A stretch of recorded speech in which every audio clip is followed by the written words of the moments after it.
All right, here we are. I'm with my man Santiago Torres, and I have the pleasure to be at his beautiful home on the nice intercoastal. So I appreciate you having me. So let's start from the very, very beginning. So tell me about, where were you born and where did you grow up? So I am a Florida native, and when I was a young kid, I moved to Canada for over 11 years.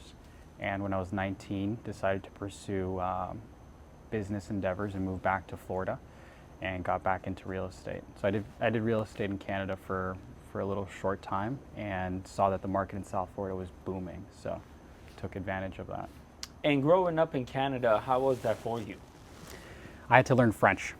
So that was the first hurdle when moving to Canada. I was 8 years old, and in Quebec, they have a law that if you're a foreigner, immigrant, you have to learn French and you have to attend French school.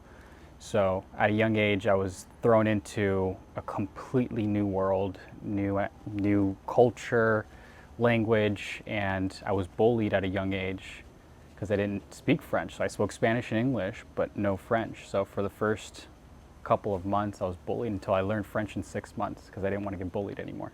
Wow. By the way, that's so interesting because I learned English in 6 months when I first came here. You have to. Yeah. So tell me about that experience. Like if you look back, how has that served you being bullied, like growing up, done to you, like now? You have to adapt. You have to adapt and shift your mindset really quick because you can't be a victim. You have to face your fear. You have to learn and make it or break it. It's simple. That's it. And how was you like as a kid growing up? Like if me and you had a class together, and in middle school, high school, like who was Santiago? My personality changed throughout my whole education. So in primary school, I was a class clown, and then To see that. yeah, class clown in elementary, and then when I got into middle school and high school, I was kind of like the track star. So I was an athlete. I was popular because I was good at sports. So I knew everyone. Everyone knew me. I wasn't the popular kid, but I knew everyone. Everyone kind of got along with me. That was it. And you said track, right? Yeah. How old were you when you picked it up? So I was hyperactive. I loved sports. I was always into running, and in elementary school, I would always run against everyone. I was the fastest in school, so my parents saw, well, he loves to run. Let's just put him in running. So at 8 years, I think it was nine. Sorry, at 9 years old, they threw me into a track club, and that grew exponentially. I started winning like regionals, and then provincials, and then went to state. Well, state is provincials over there, and then nationals. So I did highest level was national competing in track. I got 2 French Canadian records when I was 15, and then stopped running when I was like 17, 18. By the way, you say it so humbly, but that's pretty big deal, isn't it? Yeah, it's huge. It's huge. It's a but pretty big deal. It's huge. It's in the past though, so it helped me with business. So I basically through sportsmanship and the drive I had for track, and it's great because it's an independent sport, right? So you rely on yourself only. I didn't really have to rely on teammates aside from relays, but I wasn't a relay runner. So when I had to pivot to business, it was like, okay, well, I'm running my own lane. And that's always been kind of like my motto is I'm running my own race in my own lane. And in track, when you look to your right or left, that's immediately it's the downfall of the race. You know you're going to lose if you start looking to the sidelines. You have to focus on getting to the finish line no matter what, and just looking forward. That's all you got to do. So same thing applies in business. By the You way, can't look I've to the sides. experienced it because when we went running in the beach in Fort Lauderdale that morning, made a lot of sense. I was borderline about to have a heart attack. And Tell you tell hear the that. audience tell the audience about how that was. Bro, that was so we started a run club, and then it's the first day, so it's just me, you, and then Jonathan. And I didn't know that. I don't think you ever told me that. No, it you was were like it was a Joker freaking card. Usain Bolt in Canada, like, and then you kept it so humble. Yeah, let's go, man. We're gonna go run. I'll show up, and then we're going, and then Jonathan, he was going through all types of stuff. Right? So You have that one person that's always like, I can't do I this. love Jonathan, but like, man, this hurts, that hurts, his toenail hurts, his fingernails hurt, like everything hurts. So we're pausing. So I'm not going at full pace. I Yeah. haven't yet like kicked it in full throttle. And then, on the way back, Jonathan's like, look, bro, you guys Just go. go Like, ahead, I don't want to yeah. hold you guys back. And then we just start going. And we're going. And you're just there, like, like you're just warming up. And I'm going. And then you start kind of, talking to me in my ear. And you're like, all right, bro, like, keep pushing. And then I get to a certain point where I'm feeling the tiredness. I'm feeling, a little exhaustion. My lungs are like, and I look at you and you're just like conversating with me, like, yeah, bro, keep going, bro. You got this. Like, The cigars are catching and up. yeah, everything was catching up, okay? And I was like, and then you just going. And then, bro, I started going and I was about to. And then you fucking went in there and were like, come on, bro. You say you're a freaking leader, bro. How do you expect to lead people and lead your wife and your family, your business, and you're about to give up on yourself? You got more. And, bro, this was still like a few blocks before finish line. And then I'm listening to you. But then what I'm pissed off about is that you're not tired. You're not tired. You're not fidgeting. You're just strolling casually like if we're walking. I'm like, bro, what is this guy on? And we're going. And bro, you got it out of me, bro. You freaking. I was happy though. I was Bro. so happy. It was fulfilling to know that I helped you out that day. And you left 110% there. And we were talking afterwards that the human body leaves, what was it, 25% on the table? Yeah. So if you could tap into your mental and say, screw whatever my body's saying, and just have that mental fortitude to persist and push past that threshold, you have so much left on the table. And same thing applies with business. It's so true. I remember you told me when we were running, you're like, hey, bro, like on those days where you're tired as shit and you have one or two more meetings and you don't want to do them, you're going to be able to do them just because of the mentality that you're building out here running. And man, that day was just, man, it was power. I went back, I did a lot of reflection after that. I'm like, man, it's so true. And you know who I've been watching again lately? Like a lot of podcasts I rewatching is David Goggins. Stay hard. Dude, man, that guy, bro, like, and he was like, bro, look, one thing that I live by is as long as I'm 1 foot forward every time, like as long as you can tell yourself 1 foot forward, one more step, if you keep going, one more, you'd be surprised how many more steps you can continue to push forward. You know that the deterioration that he has in his actual He has joints, he has nothing. He has nothing holding his Nothing. knees together. That's crazy. This guy's story is so. And then that day is when you told me, like, yeah, I'm a national champion in Canada, like, and you said it like, yeah, I just, but then I think back and I go back home, like, this guy really just, like, this guy is pretty big deal in Canada for running and shit. And That was in my youth though. Now, if you put me on the track with these guys, like now, I don't even compare. Like they're beasts. And one thing I learned when I stopped running at 17 is I didn't hold on to that identity, because I went through a phase of like I lost my identity. I stopped running. I retired young, right? Due to personal, mental stuff. I couldn't find the drive anymore for running.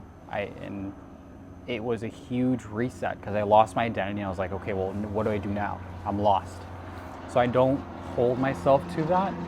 I just allow to be whatever. I am who I am. I don't hold that I'm a national athlete or that I'm an entrepreneur or I'm this, I'm that. I'm just me, right? So I don't hold titles.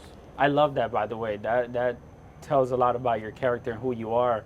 But let's go there, right? Let's talk about that, because there's a lot of people that experience that.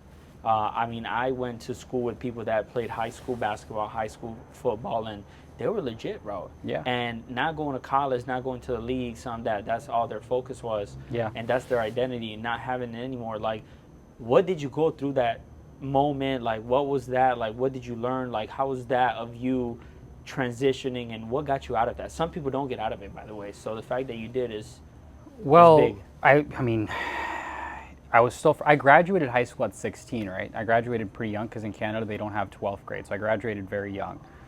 And I didn't have time, my mindset is I didn't have time to dwell on, well, what now?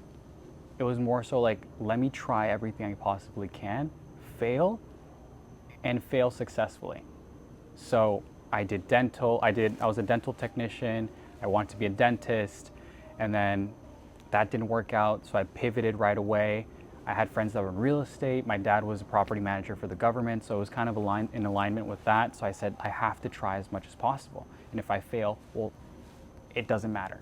So it was just attempts at different things. I did crypto, I mean, everything, stock market at such a young age. So I'm glad I got it out really young and I failed at a very young age.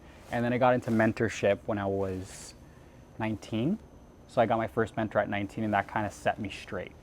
But yeah, I just failed as much as I could at a young age. That was really the difference between potentially me and someone else.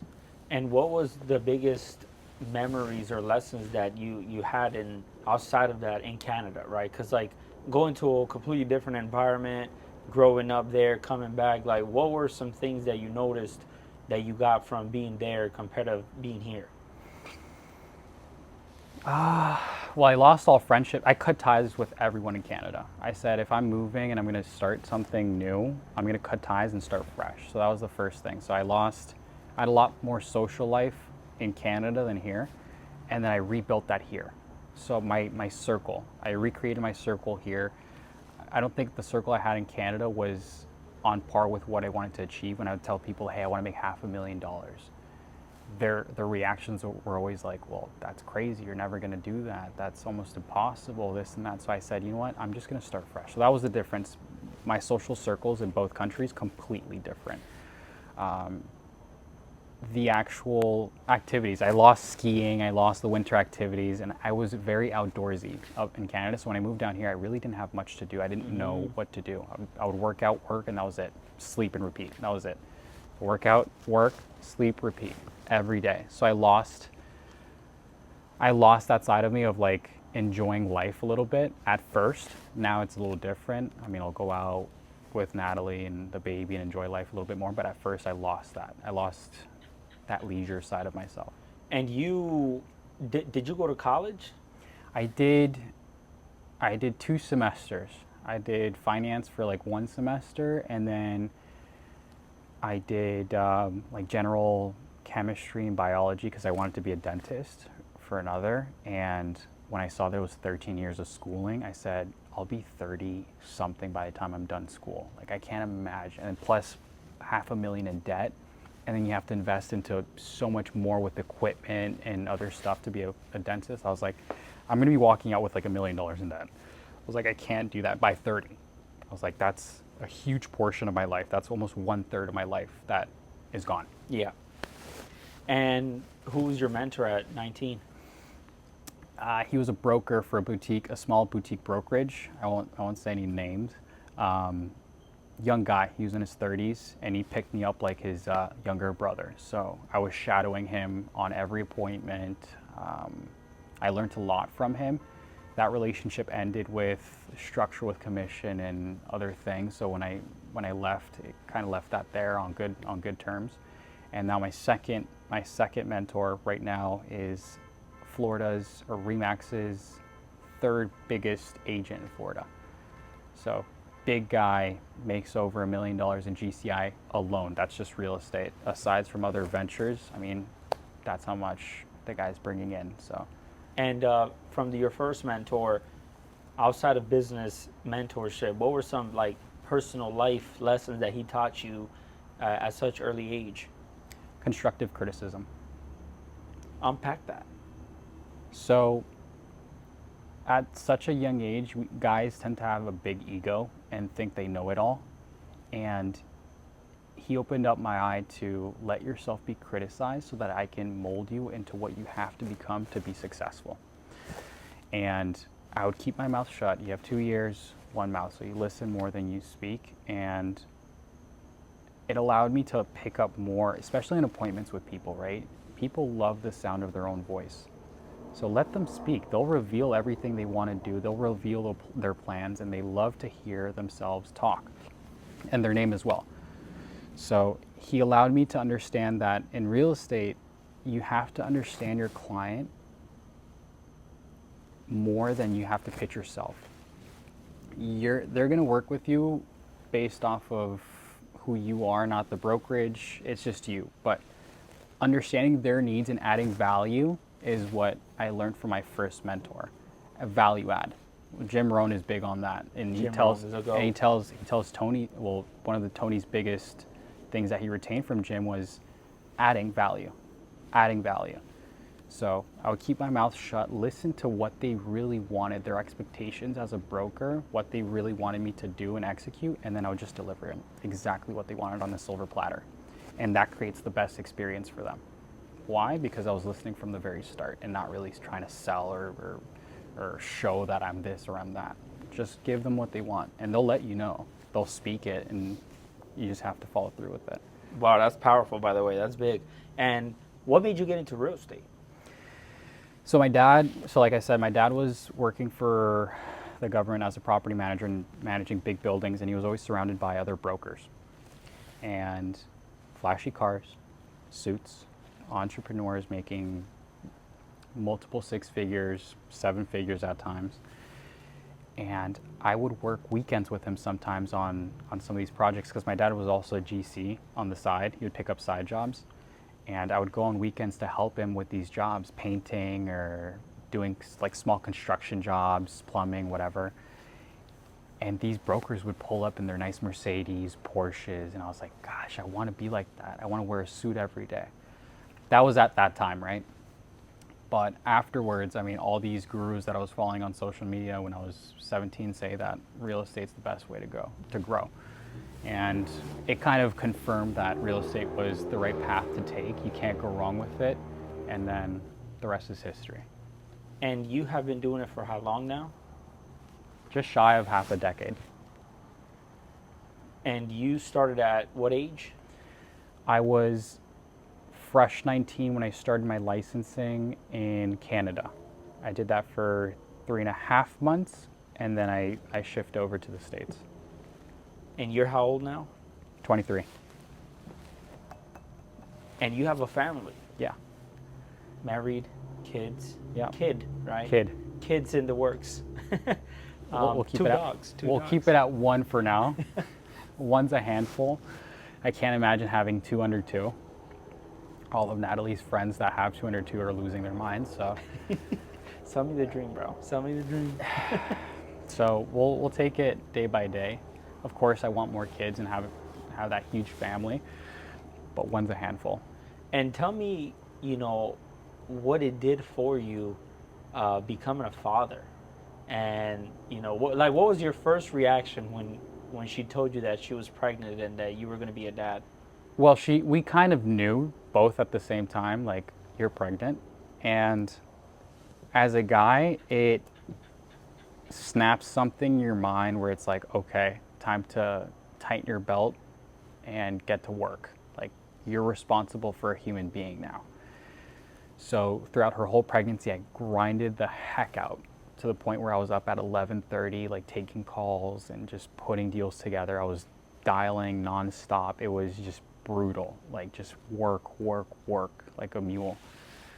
And as a man, I think it's just a huge responsibility, and it really shapens you to pursue your purpose.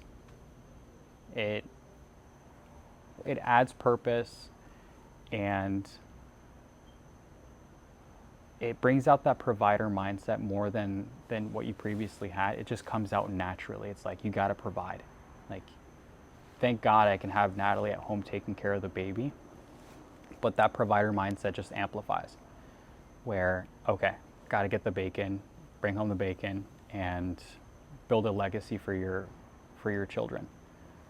It's huge, and it amplifies your business. It automatically amplifies your business, and kids are blessings, and I saw the reward of having a kid right away. My business grew almost immediately, and I have to thank God for that one. It's honestly been a blessing to have a young girl.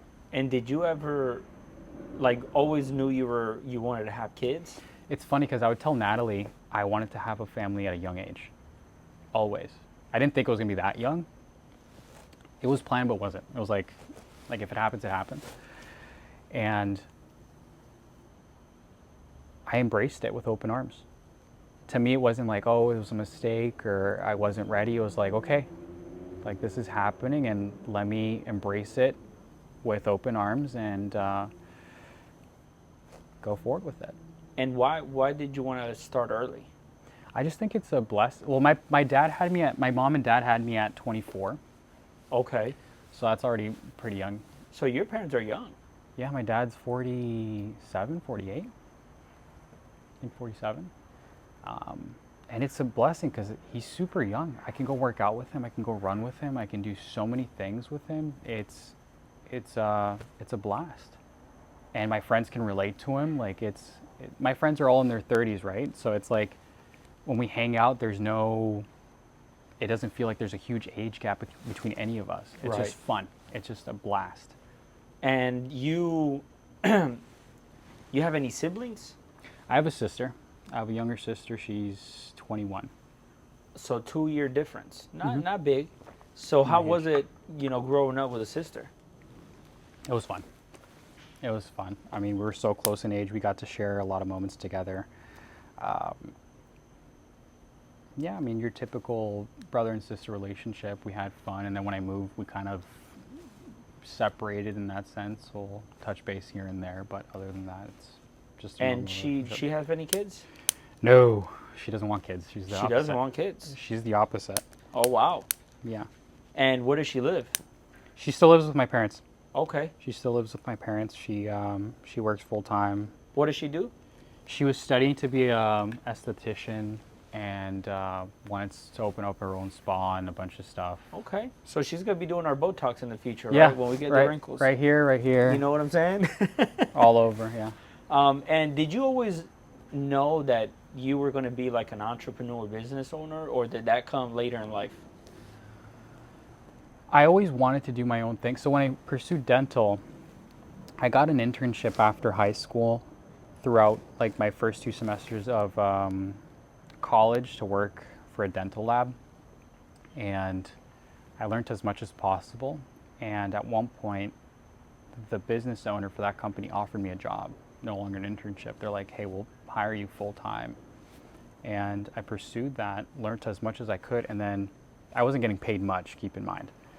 She exploited the crap out of me. I think I was making like $17 an hour. Wow. And I was working a 3-person job. So I said, you know what? I know so much already, and I do so many of these cases a day. I could just go to another company and say I have all this experience and probably get paid like 3 times the amount. And that's exactly what I did. So I was making good money at 17.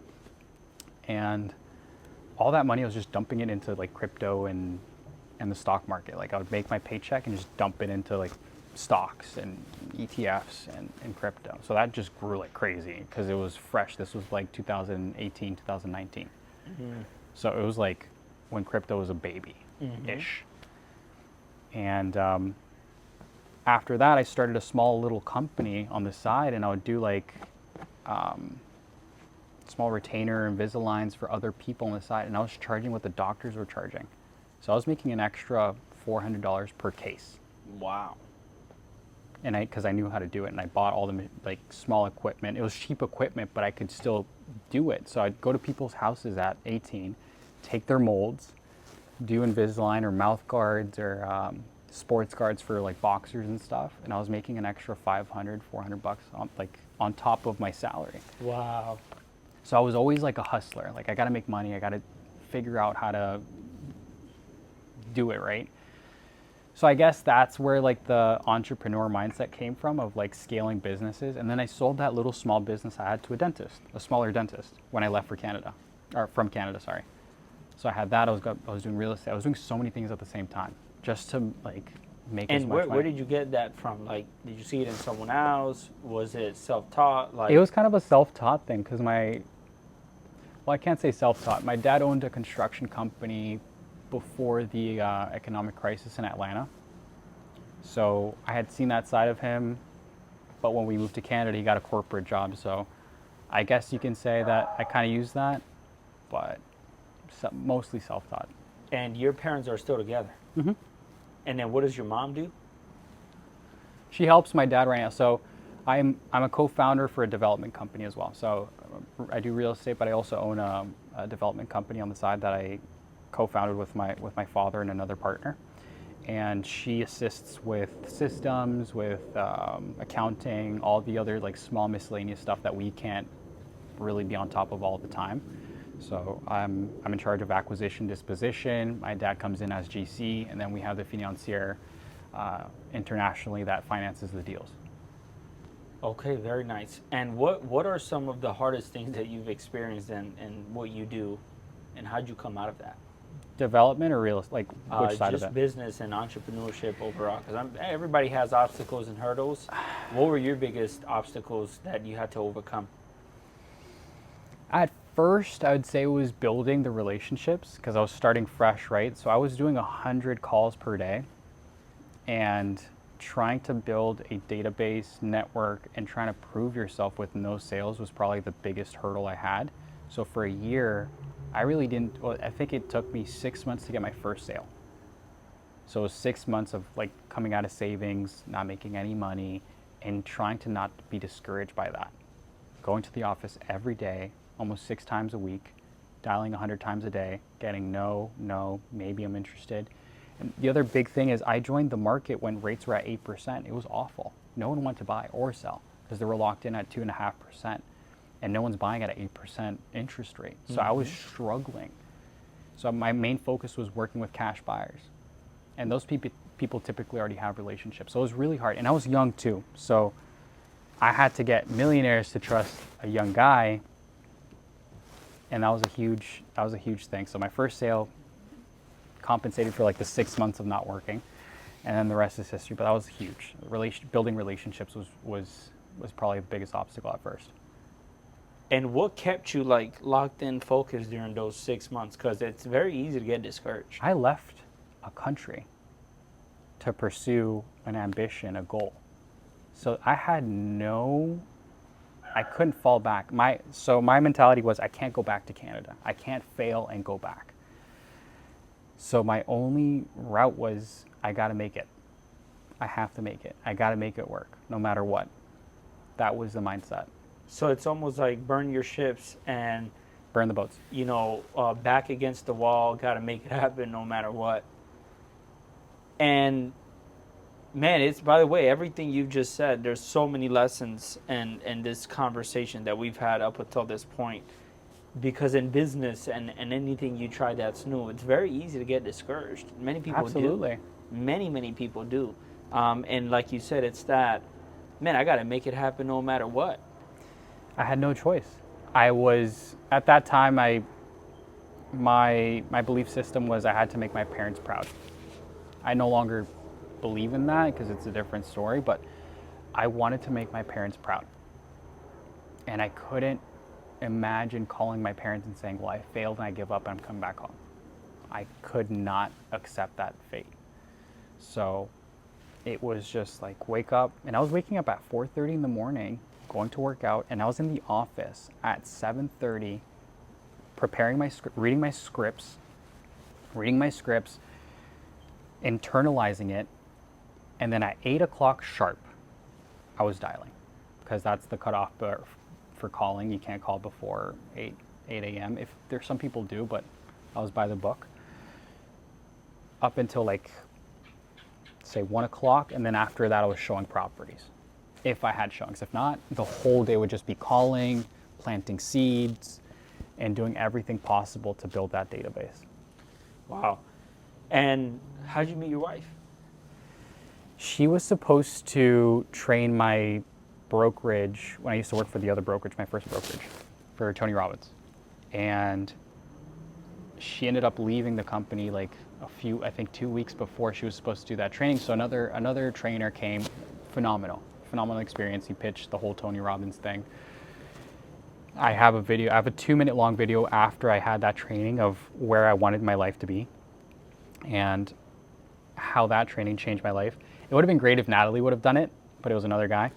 And my previous broker ended up inviting her to a broker's open or some sort of real estate event years ago. And she showed up. She was in a pink outfit, all pink. like Barbie doll, pink. And my broker introduced me to her saying, hey, he's Canadian, you're Canadian, you guys should meet. And we were like from the complete opposite sides of Canada.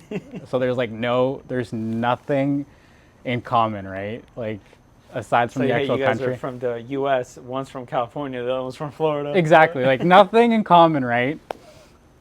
And I've never been to that side of Canada. I was like, I have no clue like what's on that side.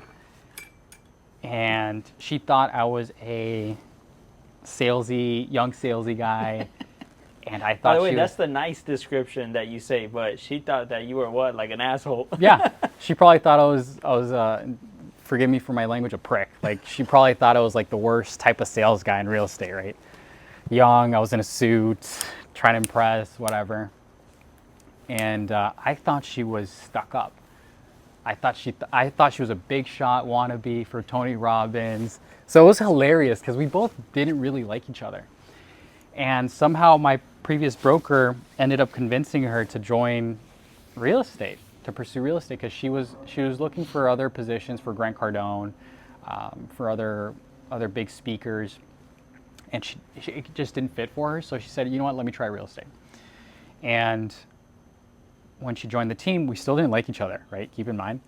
And my broker would put us at like open houses together, and at that time we were selling a $9.5 million property, and I knew the house like the back of my hand. I knew every internal spec of that home because he held us to a really high standard, so I knew everything about it. So she was new, right? So he would partner me up with her, and he would tell me, teach her everything about the house, go to do this open house. I don't have time to be there all the time, so you guys can go and sit there and work there and hopefully get some prospects. And we were doing that almost every day for a little while until the property sold. But throughout that time frame, we got to know each other a little bit. And the house had like surround sound system. So I'd put jazz and nice music, like romantic stuff. Classic right? man you are, huh? Yes, right. I was trying to impress this. She's older than me, so I was trying to impress her with like my music taste. I was like, let me Rico Suave a little bit here, right? Some Frank Sinatra. Some Frank Sinatra, Bossa Nova, making it nice and Beethoven. all the nice stuff, right? Just sprinkle some nice stuff in there. And one thing led to like, okay, we're done the open house. Are you hungry? Let's go for lunch. So we get lunch. Hey, do you want to get a drink with lunch? And it started escalating, right? And so there was a friendship that was established before, and I think we started going out for just drinks or let's go work out together. And then we got really big into fitness. Like we got into the best shapes of our entire lives. Like she was crushing it. We were dialed. We were waking up early. And then it progressed to, oh, want to go to Naples for the weekend, or do you want to go on a trip? And then the rest is history. So hated each other, then friendship, and then one kid after that. And then a kid after everything. What a journey. And so you say she's obviously older. How much older? She's, for camera purposes, I won't say anything, but she's older. There's an age gap. And you're into that? Like you're into older women? Well, I never really fit in with people my age. I mean, I was always looking for people that were more ambitious than myself. I was looking for mentorship. So my friend group from the start was always older. And I never related with Gen Z. Gen Z was not my age bracket. It was always around millennials, and it just happened to be natural at a certain point. And I'm taking it this route because that's exactly my point, that you are, bro, you're very, very mature for your age. Extremely mature for your age. Because when I first met you, I'm like, oh yeah, this guy's 39 and he's in real estate and he's doing big things. You tell me your age, I'm like, damn, this guy's 23. Holy moly! Yeah. But it speaks volumes, bro, because the way you conduct yourself, your persona, your wisdom, the things we talk about, right? Like the conversations that me and you have had, it's like, I mean, I don't feel like I'm talking to a 23. No. By the way, my younger sister's 21, so you're 2 years older than my younger sister. So like, just thinking back about her upbringing, her generation, how she is, it's like, yeah, you're like complete opposite than that. You're probably more mature than me, bro. I'll stay humble and I'll say we're on par. We're We are. And we met so interestingly, right? So interestingly. It's So, funny because we already had mutual connections when we met, but we didn't know each other. by the way, South Florida's like that. Anytime you meet someone new and you follow Instagram and you see comment followed, bro, like that, like everyone, some way somehow is connected in the most weird ways. I always say that the world is like a napkin. It's like a napkin, bro. That's how like small it is. You may meet one person that knows the other person, that full circle, right? But yeah, the first time we met, right? Living Green's like it holds a special place in my heart because I've met so many great people at Dude, Living Green. Green's a great place. I've met so many people at Living Green as well, so I love working there. And I always see the like different people. I know the owners now. It's like I love it. I think me and you one day, bro, we should just buy Living Green. A franchise? Just buy Living Green. It's like, yeah, you know, I remember I met the best people in my life at a Living Green. We We should low key reach out to the franchisees guys and see if. We'll turn it into what it is with a cigar lounge vibe. In the back. In the back. In the back. So, yeah, that first day we met, man, tell me about that. Like, what was your first impression of, like, how we met and how it happened? Because it happened so randomly. It was super random. We were both dressed really sharp, too. It was funny because I think you were in a nice, like, three-piece. I was in a suit and tie. I think I was going to an appointment in the afternoon, so I was ready. I was, like, prepping for an appointment. And you come up to me and you introduce yourself, and I'm a big advocate of organic, like, prospecting and relationships and meeting that way. So like just going up to someone random and asking them what to do or what they do, sorry. And it was just that. It was like, what do you do? How can I connect you with someone? Like we both wanted to help each other right away. It's like, I know this person, like you can connect with that person, or it was super authentic. And then I was also looking for life insurance at that time, which I still have to work on. The procrastinator, guys. The procrastinator. Yeah, I still have to work on that. And then you invited me to the cigar event, the first cigar event, and I don't remember that one. It was the one in Monte Cristo, and it was, I believe, on a Sunday. Yeah, I remember that one. And then the second one, and then other stuff, right? The second cigar event was crazy. It was. That one was at the one in East Boca. Yeah. It's I forgot the name of that place. Yeah, the one on Meisner, kind of by Meisner. It's right south of. It's Strike. south of my. Yeah. Strike's Cigar Lounge. That one was great. It had a photographer in the house and everything, bro. Well, great turnaround. It was a great good turnaround. One. That one was a very, very, very good one. Actually, got to plan the one for this month. I've been having people text me like, "Hey, man, when are you gonna?" I think the next one, like the one this month, we might do it in Miami because there's one that's overdue. Miami. Sunny Isles would be great. Okay, hey, recommend me one on Sunny Isles because that's pretty middle ground for a lot of people. Sunny Isles would be great. But I've been wanting to do one at the Red Phone booth in Miami, in Brickell. I've never been. Dude, let me tell you, very nice. Very nice. The style of it, like the way it is. So it's literally what's crazy is that the spot, the way you get into it, it's a red phone booth. Like, you know, those classic London, red phone booths. And you go in there and you got a dial. Like a speakeasy type of thing? Yeah. Like the call, like red phone booth, right? Phone booth. You go in there, you dial the spinning thing, right, that our great grandmothers had in their house, and guy opens the door, you walk in there, and dude, it is sick, bro. The place is huge. It has tables, sections, couches. It has an upstairs VIP area. It's legit. At the upstairs area, for members, it has a pool table. It has its own bar up there. Nice. It got a TV. But it's legit, man. So, bro, I'm telling you, this thing's going to be huge, bro. This cigars and leaders thing is going to be massive, man. You're going to be part of the pioneering group, the founding fathers of cigars and leaders. Founding fathers. But that thing, man, I have such a... So, you familiar with a flywheel? You know Walt Disney's flywheel? So Walt Disney, like flywheel, have you ever looked up like Walt Disney's flywheel? So it's essentially like, okay, like Walt Disney started a company, and then what other company started from Walt Disney. So you Okay. know the TV and the merch and Yeah. and this and all that stuff, right? So if you ever look at it, dude, the flywheel is sick. Patrick has the same thing. So Patrick, the way that he feeds all his businesses is valuetainment. So Yeah. valuetainment, right? Lions Holdings. Because that's the media. That's the media part. Correct. So Yeah. the media has what? That's the podcast. Then you have the Bet David Consulting. You got the Vault Conference. You have the merch. You have all these things. Yeah. But all these things, they feed each other. So my flywheel, it's only 3 right now, okay? But we're working on it. Give yourself But credit, man. You have the Three's- insurance business, Yeah. right? And then you have the Cigars and Leaders. And then you got the podcast.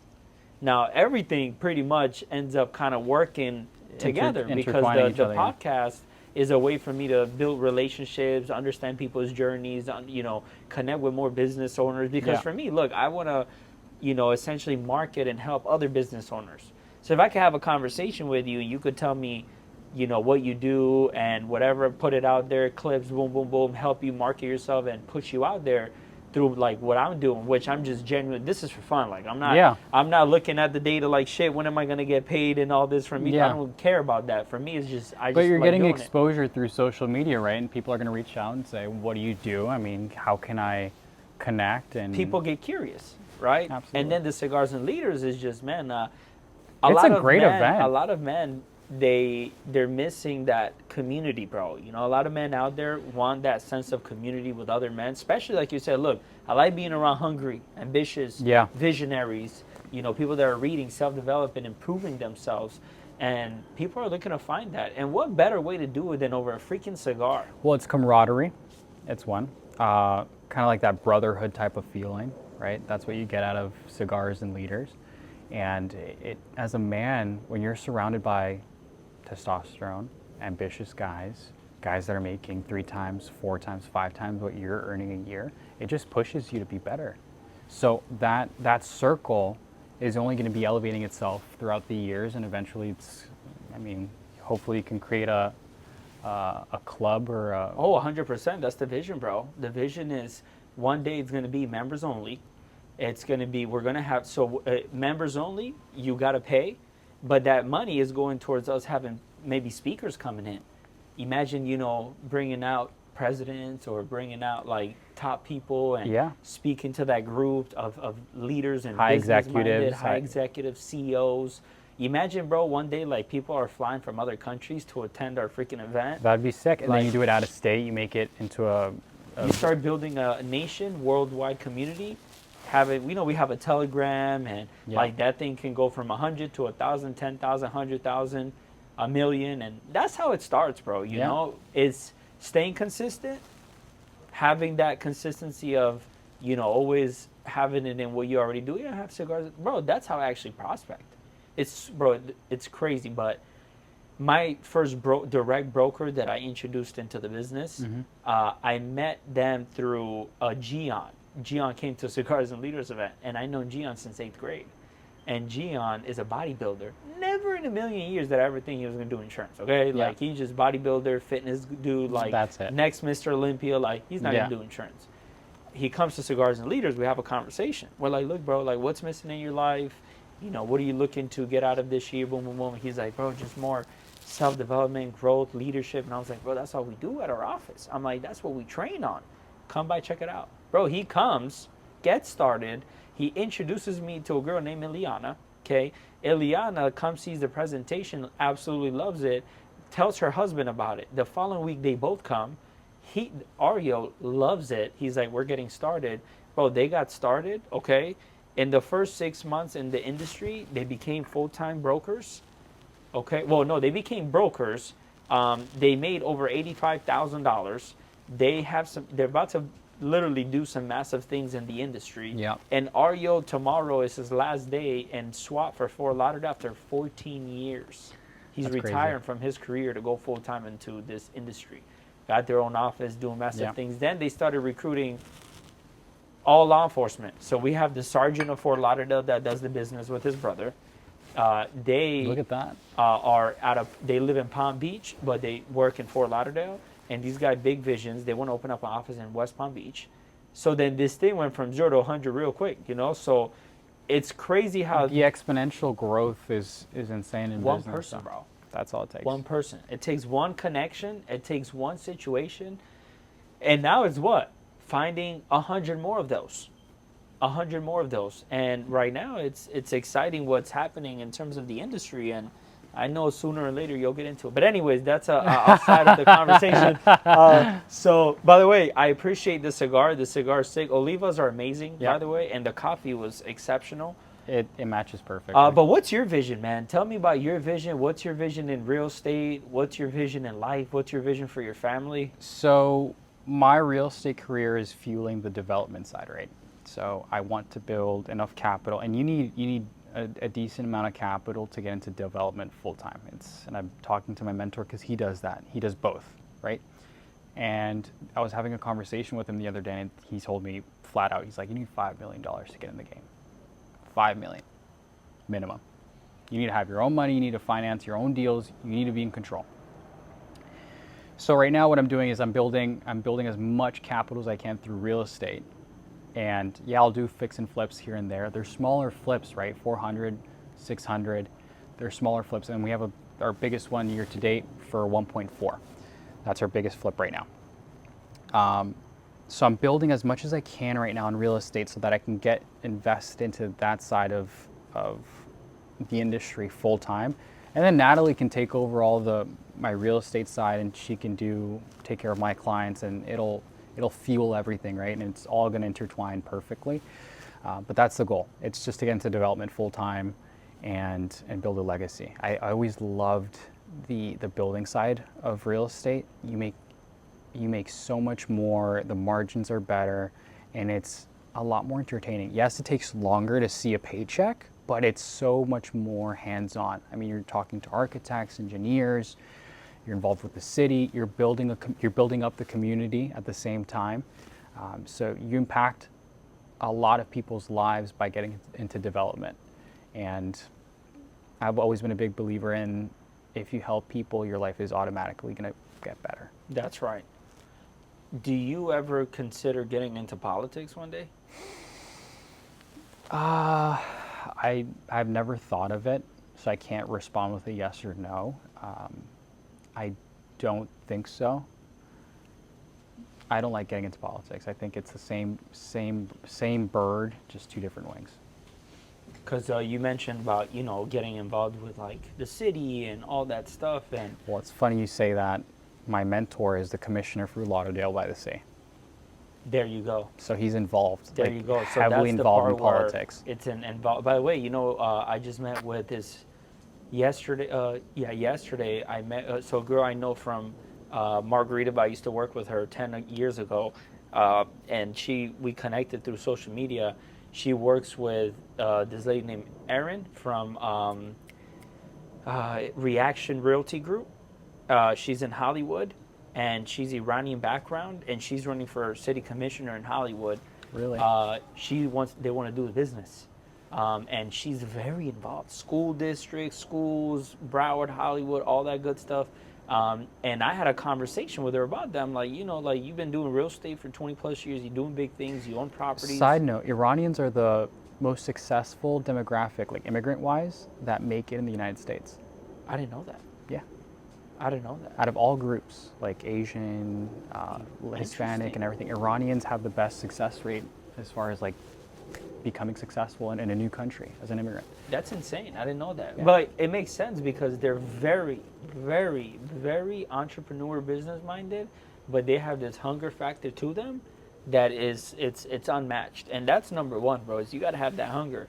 And what's crazy is that she comes, and then Ariel, his background's Iranian. Mm-hmm. And his family came from, his mom's side came from Iran. And then, I introduced them to each other, and then they all know the same people. Like, it's crazy because the community, when it comes to like their background, is so small, and especially when you're successful, it's like, yeah, I know you, you know me, but man, it's exciting when it fires me up to hear other people's visions. So you're saying is development, and then you're gonna be pretty much putting up all the Aston Martin buildings here in Fort Lauderdale, and I'm gonna have first dibs on the unit at the top. On the penthouse, you'll get a good. special. So, see, you'll get a builder special. It's good to have those relationships. Of course. for the future. 20 years from now, you'll get a call saying, Sahid, I got something special for you. Come here and let me show it to you.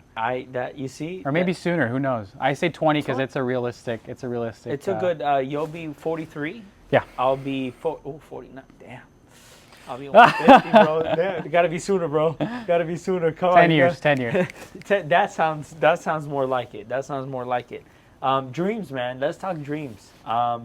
Dream house, dream car, dream life. Like, what's the dream life looks like for you? As far as cars, any man will probably say Porsche has to be in there. You have to have a 911. I don't really care what spec, but just a 911. I'm a big SUV guy, so probably like a nice SUV, maybe a Rolls Royce, who knows. So I'd say like Rolls Royce, a nice Porsche and Ferrari. Like keep it simple, like that's it. And then of course a daily, like an X7 M60i or something, and then one classic car and a motorcycle. That's it. Ooh, classic car. I like the way you think. You gotta have one classic. You have to have one classic. You have to have one classic, and especially down here in South Florida, it stands out better. Big time.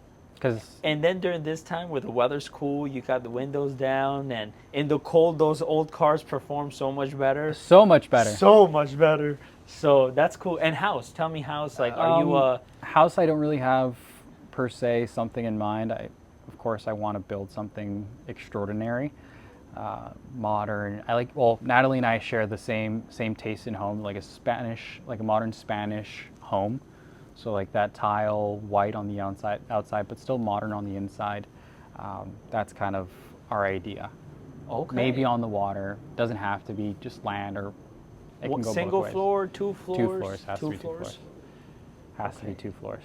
I like it, man. What's in the closet, man? What kind of suits are in the closet? They're all gonna. I mean, Loro Piana, the Bruno. See, I knew you. You're such a man of good taste, bro. Okay? You're a man of good taste. The Brunos. What else can I think of? Stefano Ricci's. Ralph Lauren has some really nice suits. Yeah. Really nice suits. They're not like top of the line, but they're very tasteful. And then custom stuff, whatever custom stuff I can come along. I don't like being dressed down. I love suits.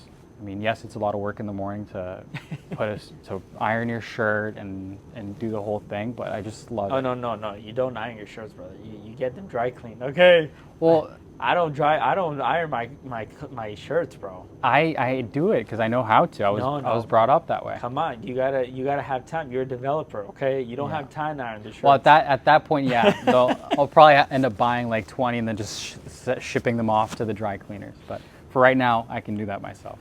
The wife, bro, stay at home. Come on, she can iron this. She already has so much on her plate. I don't even want to add anything else to it. She'll probably kill me if I ask her to iron a shirt in the morning. So we'll keep it at she's on baby duty. I'll take care of myself. She does cook and do the whole nine in that sense, and I'm so grateful for her because she's a great cook. Yeah, she's a phenomenal cook. What's your favorite meal when she cooks? She rarely cooks her Ukrainian background stuff. And for Christmas, she did like the full cabbage rolls, pierogies, like the whole thing, and it was delightful. The whole thing was phenomenal. She cooks. Her salads are on point. Like I'm not a salad guy, but every time she makes a salad, I'm like, what do you do here? Yeah, that's my wife, bro. I'm like, how do you make salad so good? I'll probably throw like a lettuce in there and cashews and then call it a salad. Like that's a salad to me. She does some crazy stuff and I'm like, I don't like salads and you make me like want to have salads. That's my wife, dude. Everything breaded. She does like amazing breaded chicken. Everything. I can't. There's so much that she's done. She'll cook like ethnic, like Mexican food. She'll cook Colombian food. Like I'll have plantain on the side on my meals and I'm like, how do you know how to make this? I'm like, where'd you get this from? Like tostadas, right? Like I'm like tostones. And I'm like, how do you know how to make this? And she's like, well, whatever. Like don't worry about it. And I'm like, this is phenomenal. So she's great. And then she has the kind of like Western food. So I'll have my eggs in the morning with like she'll cook the pancake. She'll make everything. Are you a foodie? You like eating? I love food. I don't look like I eat a lot of food. but I love food. I can eat for like three people. Oh, did you get stung by a bee? No. Fly like a butterfly, sting like a bee. There's that beehive is for the crowd that just now doesn't know what's going on right now. there's a beehive There's a like beehive. in the property right next to And us. It came in, bro, but it didn't sting me. But Good. I don't know if I wake up, bro, with a big mountain. Are you allergic to bees? Huh? Are you allergic? I don't think I am. Watch you like 30 minutes later just be like fully swollen. Nah, I'm not allergic. Should be fine. But back to the food conversation. Yeah, when we were dating, you should always date your spouse. But like freshly dating, all we did was like dump so much money into going to restaurants like every couple of days. Like our whole life was surrounded by like new restaurants. Let's try this espresso martinis at this place. Go out, have fun. So we'd go to dinner and then go dancing, have a couple of drinks, and just have fun. That was us. So always restaurant. By the way, man, we live the dream. And with everything that's happening right now in Fort Lauderdale, with everything Las Olas is crazy. There's like three brand new restaurant clubs. clubs. Did you see Omni? Yeah. Bro, Omni, the restaurant, the rooftop here, 60, like everything that's happening. It just 5-10 years from now, we're in our Porsches, we're in Las Olas going to eat, valet the car, get out.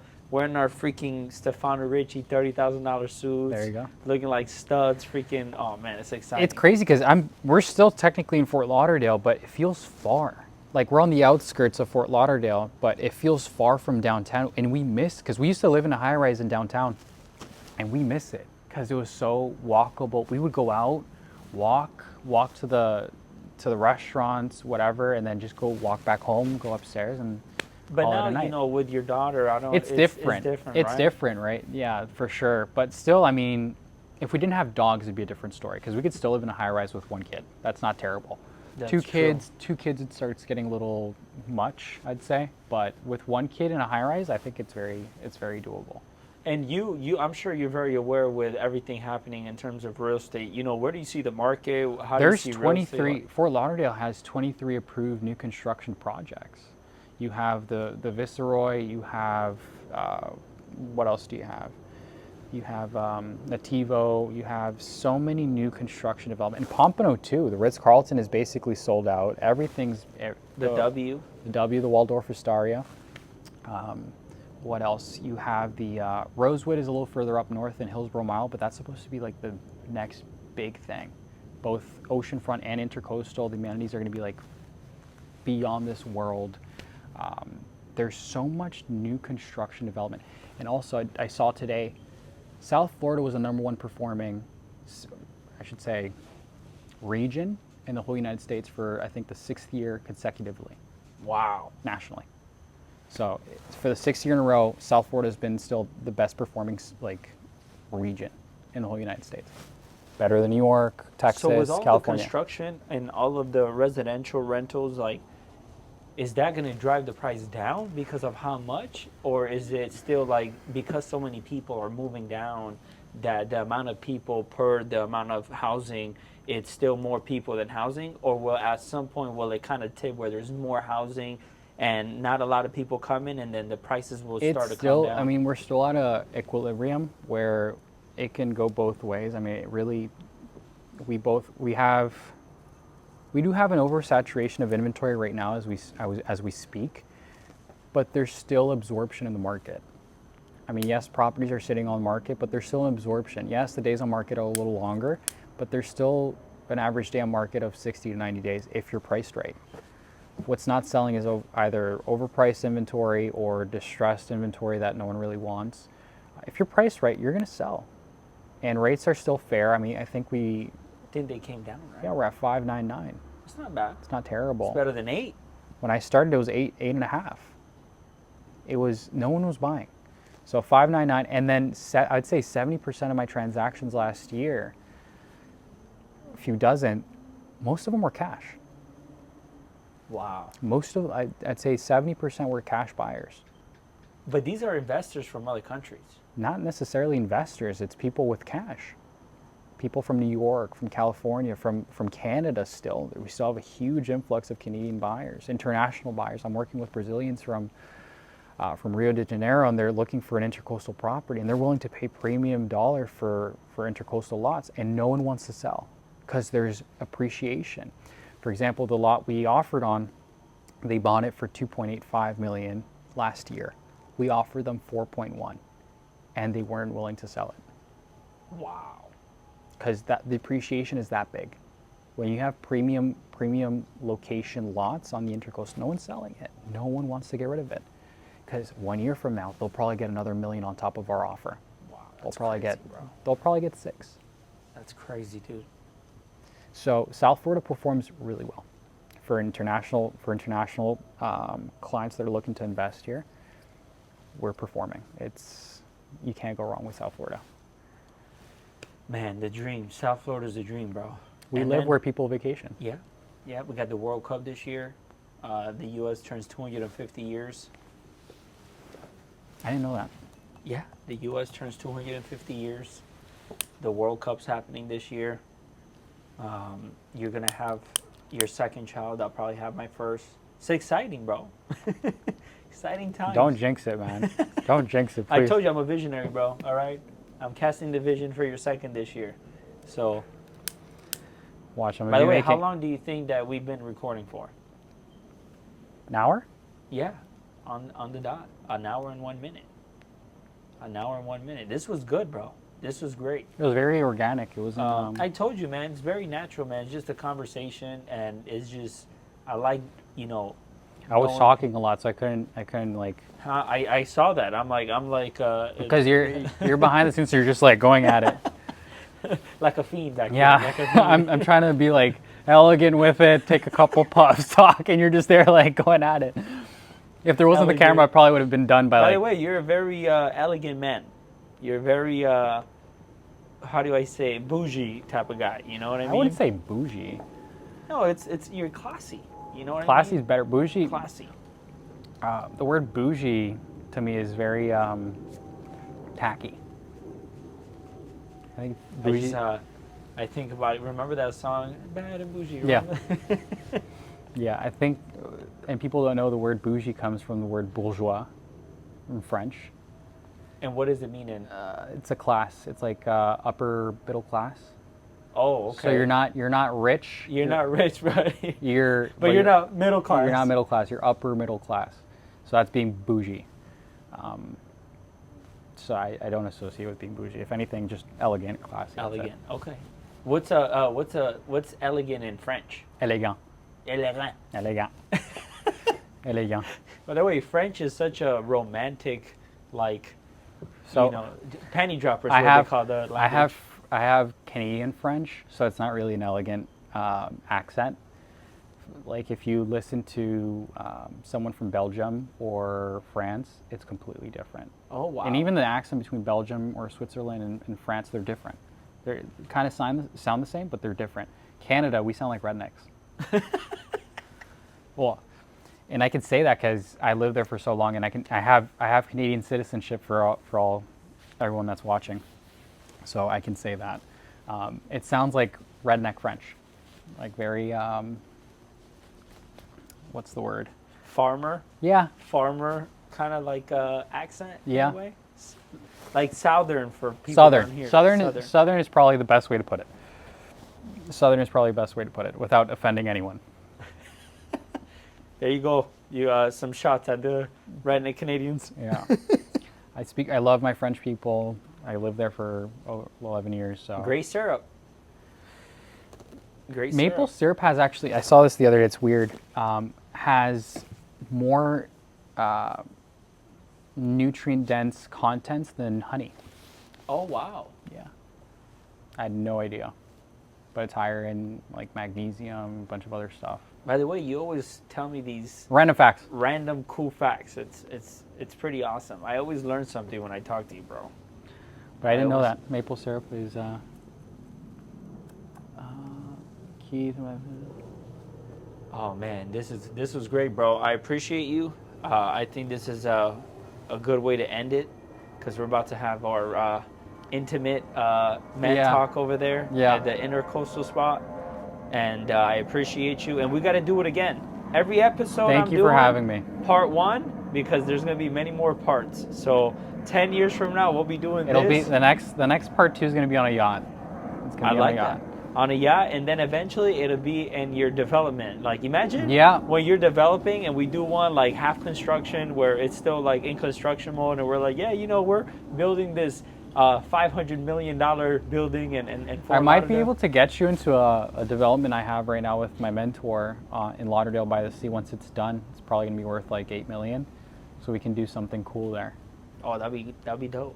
Yeah. That'd be dope. My man, appreciate you, bro. Thank you, sir.